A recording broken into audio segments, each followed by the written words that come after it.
Welcome to Blazing Gamer, and in this What Is episode, we'll be going over Nx. So, Nx is just dev tools for monorepos, and the main keyword here is monorepos.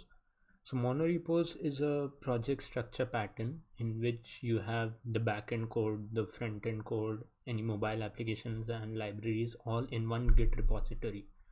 That really makes it easier to test, deploy, and automate. And this is the kind of structure that is followed in Google, Microsoft, and Facebook. So Nx is just dev tools that helps it make easier to for you to create monorepo structures and do tests and building upon that. So it's for JavaScript, and currently it supports web components. That's your basic HTML, CSS, JavaScript, and Angular and React. So to get started with Nx is really easy. All you need to do is create an Nx workspace using npm, npx, or yarn. And once you have created an Nx workspace, you will start by adding capabilities to your Nx workspace. So depending upon the type of projects that you would like to create, whether it be Angular, Web, React, Node, Express, Nest, or Next, you'll add the capabilities. And after adding the capabilities, you'll create the project for the same capability. So the basic structure looks like this. You have the workspace, then you have the apps folder in which you will create the projects, whatever capabilities you have added. Then the libs folder, you can create your basic TypeScript and JavaScript libraries. Also, when creating Nx, like if you are creating an Angular project through Nx, you'll get many configuration options for Angular. Like you can choose between the end-to-end test runner, whether you want Protractor or Cypress, or the unit test runner, whether you want Jest or Karma. And for Nx, I would really recommend Jest, as Jest was designed for monorepos. So you can create use Jest for your whole monorepo, and you'll be able to test specific projects as you'll need. Also, Nx keeps tracks of the changes in the different projects and only builds the projects that only builds the affected projects. That's done through the Nx.json.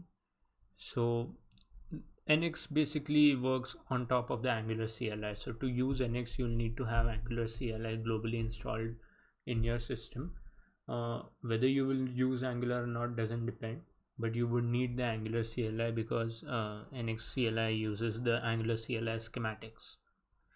And other than that, the core things come from is libraries. So you'll be able to create code libraries, whether it be you, and you can give these libraries tags, and those tags can define the usages, like what type of projects can use those libraries. So if you have a UI library which should be only used on front end, or an Angular library, so you don't want such library to be imported by a Nest project or an Express project. So you can give libraries tags which will help Nx on the injection pattern.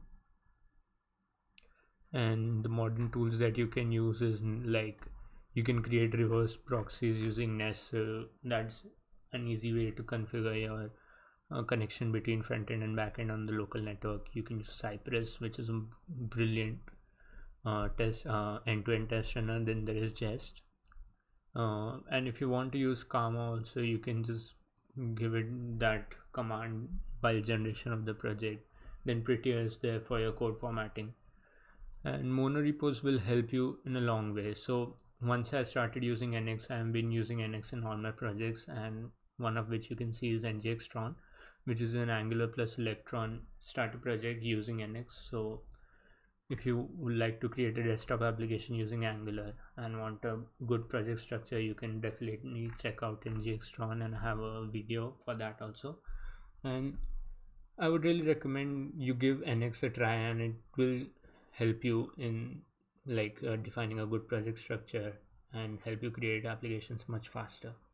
So now I have covered Nx and Nest both in What Is series. So the next thing would be that the tutorial series that I was talking about.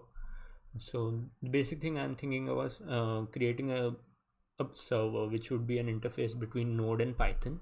So you'll be able to add your ML models or any Python scripts that you want, and you would be able to create the API in Node. So the basic interface between like passing data from Node to Python and vice versa, that is what we'll be working on, and I'll create a very simple Angular front end just to test that server. So if you want to know when that series come out, just subscribe and leave a like, and if you have any suggestions, leave them down in the comments. Thank you.